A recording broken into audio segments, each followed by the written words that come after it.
All right, a very big welcome to you, my awesome viewers and subscribers from all over the world. You are welcome to another great episode on The Truth with Ben Jokes, your favorite political talk show. The Punch reported few hours ago that a distraught father, Segun Oni, is seeking justice and compensation after his daughter, Irewole Tomiwa, was allegedly shot by a police officer attached to the Telecom police station. No single day passes without the Nigerian police bringing tears to innocent Nigerians. Life has completely lost value in this country, and while this unfortunate news was making the rounds, TINUBU spokesperson put this picture out and he wrote, "I harvested some potatoes today in the garden beside my house in Lekki Aja. Grow some food. Your little effort can help reduce food costs. Do something, not just tweet criticism of government." Now, Bayo Ononuga's attempt to disrupt the discussion on police brutality using this shameful, deceptive, and kindergarten approach shows an obvious lack of empathy. Bayo Ononuga, just like his paymaster, has the conscience and the IQ of a stone. Their plan is to completely ruin this country and bring the citizens to their knees as slaves forever. And few hours ago, a very shocking statement came out of the TINUBU camp. They are not only confirming that things will be worse next year, the TINUBU camp openly stated that whatever Saudi Arabia approves is what will stand in Nigeria, that our own opinions don't matter. And just as Nigerians were yet reacting to that, news broke out that the war between the southwest and northern Nigeria is intensifying as DSS begins to arrest northern elites speaking against the TINUBU administration. Before I show you details of these top stories and how Nigerians reacted, let me quickly show you this video. Now, this video is amusing not because anything sensible was said. It is amusing because it reeks of delusion and insanity. And I just thought I should show us the level of psychophancy, the level that psychophancy can get to. Daniel Bwala literally said that the floating of the naira, which destroyed the purchasing power of Nigerians, actually benefits the common man. Then he went ahead to say that TINUBU is redistributing Nigeria's wealth across Nigeria so that everyone can benefit. Unbelievable, right? See the video. If you look at, for example, America, that is called a capitalist economy, and you look at one that is called a socialist economy, there is no complete socialism and there is no complete capitalism. Because if you remember in 2020 when the COVID struck, and then America started to lose jobs because people could no longer continue with their jobs, what did the federal government do? They gave what they call COVID relief. They were paying employers in order to keep people in job, and they were paying people who couldn't go to work because of the COVID. These are socialist intervention, but in a capitalist economy. So what happened is we need a balance in the way we run government. The notion that the private sector driven economy benefits only the few elite, I think it is not true. I think it is disinformation. In a market driven economy, what happened is that those who are committed to economic activities benefit. It is not necessarily for the big. Okay, let me give you a graphic example. If President TINUBU is benefiting more of the elite than the general population, then the president would have simply maintained this idea of defending the naira so that the elite, both in banks, in manufacturing, and the rest will have the money to themselves, whether or not they use it. Meanwhile, the general population suffer. If you look at the policy of the president, it is actually redistributing the wealth so that every part of Nigeria will be affected. There are elements of socialism, there are elements of capitalism, and the whole idea of economy and democracy is that you would always have to tinker and tailor it until it fits the specific needs of your society, and then you begin to apply it. You heard that. I think if Nigerians are able to kick TINUBU out of office in 2027, men like Daniel Bwala should be tried for treason against the Nigerian state. With a good lawyer, I think this man should be able to do some time behind bars for this kind of utterance. When TINUBU stopped backing the naira, naira moved from 750 naira to a dollar to 1,600 naira to a dollar that it is today. And because we are an importing nation, that rise in dollar rate made prices of goods and services to triple and quadruple, even worse in certain cases. And Daniel Bwala is saying that that move was in favor of the common man. Is that not treasonable? And he went ahead to say that TINUBU is distributing wealth across Nigeria. As a matter of fact, I think this has crossed the line of psychophancy. I think Daniel Bwala needs serious mental evaluation. Point blank, period. Now, the next update is more or less a sequel to what I brought to you 2 days ago. I told you that the first punishment TINUBU will dish out to Nigerians in 2025 is an increase in tariffs by telecommunication companies. The NCC came out to deny that there won't be any increase, but listen to what the telecoms companies are saying and you will know that an early increase in tariffs is inevitable. Look at how the papers reported it. Telecom operators warn Nigerians of service disruptions, cuts due to rising operational costs. Sahara reporters. Telecommunications operators in Nigeria have issued a warning about potential service disruptions unless tariffs are revised to reflect escalating operational costs. In a statement on Monday, Gbenga Adebayo, chairman of the Association of Licensed Telecommunications Operators of Nigeria, ALTEN, described the telecom sector as being under siege. He cited a combination of inflation, volatile exchange rates, and rising energy prices as key factors driving up operational expenses. Adebayo noted that despite these challenges, tariffs have remained unchanged, putting operators under severe strain as they struggle to maintain service quality and expand their networks. He further warned that without an immediate adjustment in tariffs, operators may be forced to scale back services, potentially leading to limited telecom availability in certain regions. Adebayo warned that if immediate action is not taken, the telecom section may face serious consequences in the coming year, including service shedding. According to him, this could lead to telecom operators being unable to provide services in certain areas or at specific times, leaving millions of people without connectivity. The economic fallout would be significant, with businesses suffering from disrupted communication, which could stall growth and innovation. He also explained the potential national impact, noting that sectors such as security, commerce, healthcare, and education industries heavily reliant on telecom infrastructure would experience major disruptions. From the way they have put it, you know that this is an emergency. They have put it as an emergency, so give them 2, 3, 4 days. And this increase is going to be very, very massive. It will shock Nigerians what will happen. I know Bongi says, can official BAT resign? The business environment is extremely harsh right now. How are small businesses coping? And Ajani Olushola here says, and some idiot based abroad will be putting mouth when they don't even know what the businessmen in the environment are facing. That is it. Anyone who has no knowledge of what is happening in Nigeria presently should just keep quiet.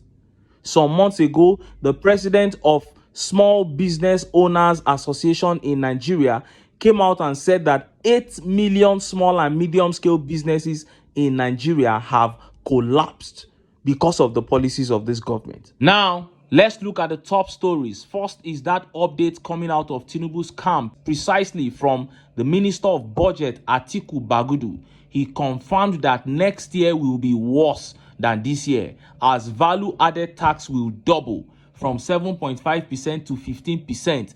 Then, in a most exasperating fashion, he went ahead to say that Saudi Arabia is happy with the development in Nigeria, so Nigerians have no choice in it. And next is that update that shows that the war between the southwest and northern Nigeria is beginning to intensify as DSS arrests northern elites vocal against the TINUBU regime. Let's start by taking that update from TINUBU's Minister of Budget, Atiku Bagudu. Look at how the papers reported it.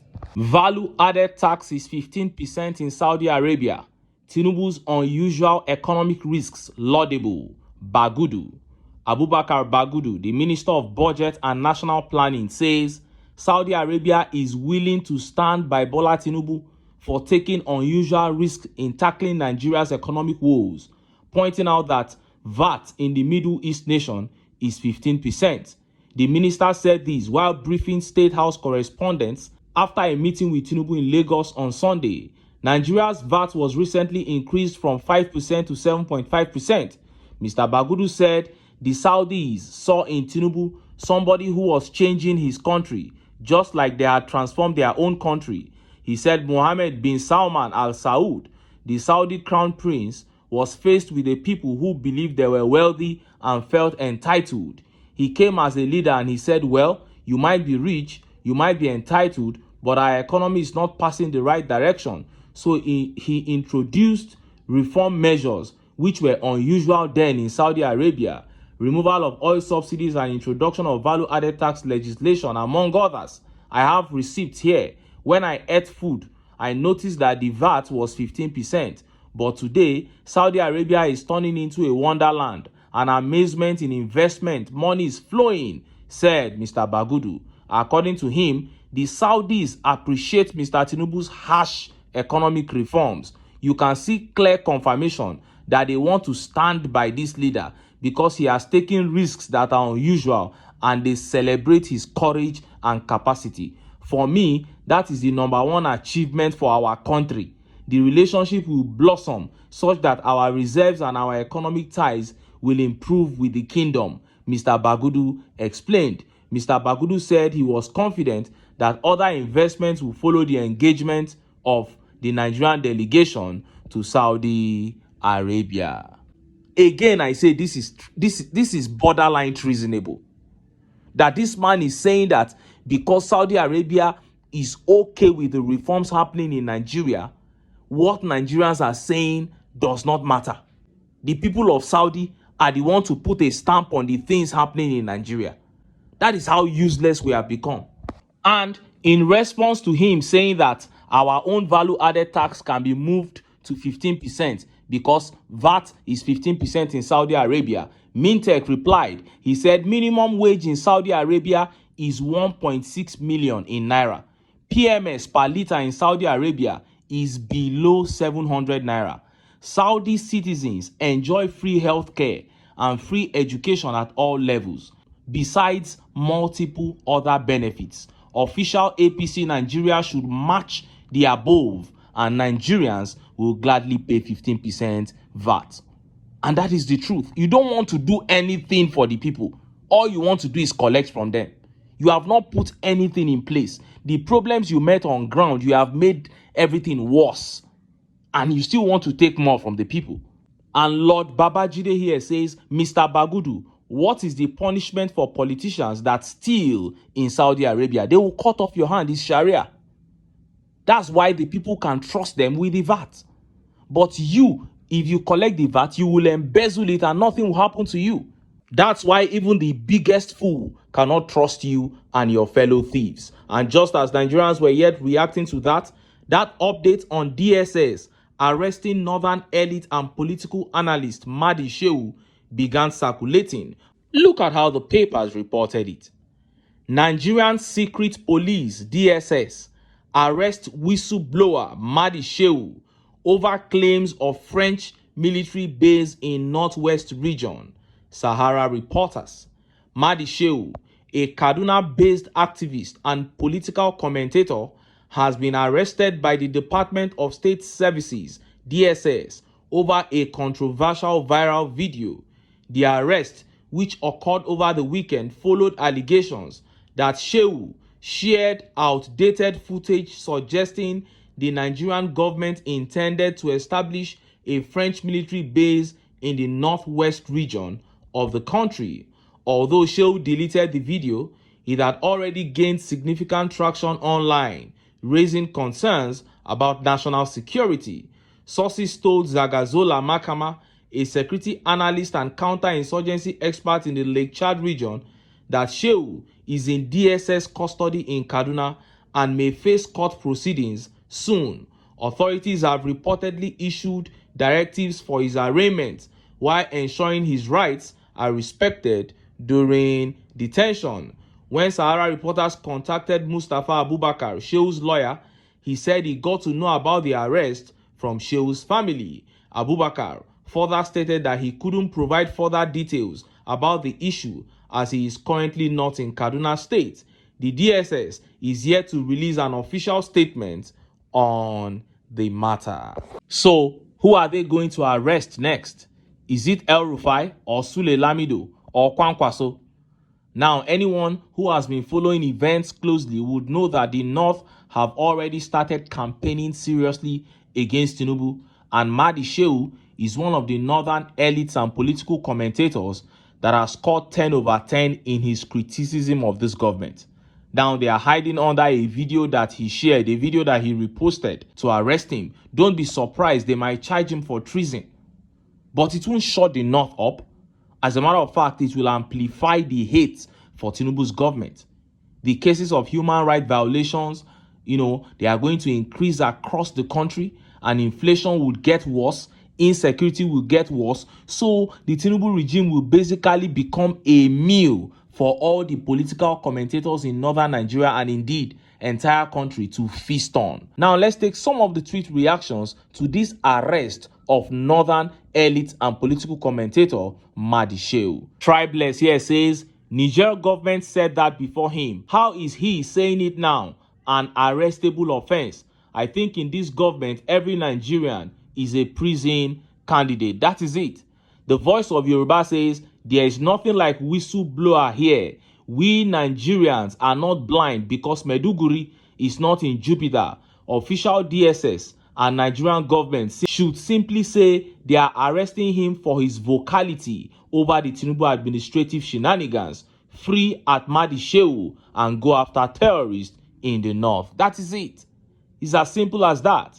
And Akim Adebowale the wise here says, arrest no dey tire this DSS, right and left arrest. Very soon, people won't see arrest as reason to fear again. And Kinyo here says, the president of Niger made a video about this. Why arresting him? I don't know. If arresting him is going to change the fact, I don't know. And Ikwason here says, if you talk truth in Nigeria, you will be arrested. That is what the country has become. And Mr. Somebody here says, once you speak, they will arrest you. Anarchy in full force. Wow. It's such a shame what this country has become under the Tinubu regime. The renewed hope has definitely turned to renewed shege. And my joy is that the shege is going round. As we speak, police brutality is at its worst in southwest Nigeria. Some of the people who shouted Emilokon Awalokon, they are victims of severe police brutality. They've been victims of severe police brutality in this last 18 months. The police are taking out their frustrations on the citizens. It is really, chaotic all around Nigeria, but I think this is needed. I think strongly that this is a place that we need to come to in Nigeria so that we can get to where we want to be. Because whenever we gather to discuss politics, many Nigerians must bring sentiments into it. So the level of backwardness, the level of unemployment, the level of insecurity, the level of poverty, inflation, and everything has to, become sky high. So that whenever we gather to talk, the question will be, how can we get out of here? It will no longer be a question of ethnicity or religion. If it is poverty and backwardness and pain and torture that will drive Nigerians to the point where they will begin to think about their own prosperity, then so be it.